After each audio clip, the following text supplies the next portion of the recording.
થરા ઓગળ તાલુકાની સીએમ શાહ કન્યા વિદ્યાલય ખાતે સરદાર પટેલના જીવન કવન આધારિત લેખિત કસોટી યોજાઈ।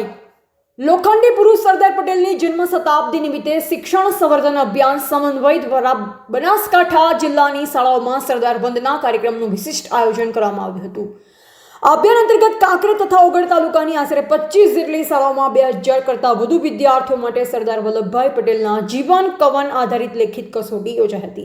આ કસોટીમાં ઉત્તમ પ્રદર્શન કરનાર પ્રથમ 3 ક્રમાંકના વિદ્યાર્થીઓને સન્માનપત્ર, લોખંડી પુરુષ સરદાર પટેલના જીવન અને કાર્ય પર આધારિત પુસ્તકો ભેટ આપી સન્માનિત કરવામાં આવ્યા। ઉપરાંત કાર્યક્રમમાં ભાગ લેનાર તમામ શાળાઓને સુરતના ઉદ્યોગપતિ શ્રી લાલજીભાઈ પટેલ દ્વારા પ્રાપ્ત થયેલ પુસ્તકોના સેટ આપી સન્માન કરવામાં આવ્યું। અંતર્ગત શેઠ શ્રી સીએમ શાહ કન્યા વિદ્યાલય થરા ખાતે સંસ્થાના પ્રમુખ ધીરજભાઈ શાહના માર્ગદર્શન હેઠળ અને શાળાના આચાર્ય ગીરાબેન ડી અખાણીના અધ્યક્ષ સ્થાને સરદાર વંદના કાર્યક્રમ યોજાયો, જેમાં પ્રથમ ક્રમે વાઘેલા હિનાબા સોનબા, બીજા ક્રમે દેસાઈ આશાબેન અમૃતભાઈ તથા ત્રીજા ક્રમે અંટુબિયા શ્રદ્ધાબેન દેવાજી રહેલ।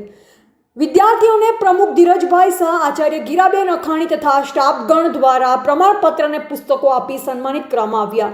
ઉલ્લેખનીય છે કે રાજ્ય સમન્વય ગ્રુપ દ્વારા સમગ્ર રાજ્યની 565 શાળાઓના 30,000 કરતાં વધુ વિદ્યાર્થીઓ લોખંડી પુરુષ સરદાર પટેલના જીવન કવનથી પરિચિત થાય તે હેતુસર બહુ વિકલ્પ કસોટી માટે વિશેષ પ્રશ્ન પુસ્તિકાનું નિર્માણ કરવામાં આવ્યું છે।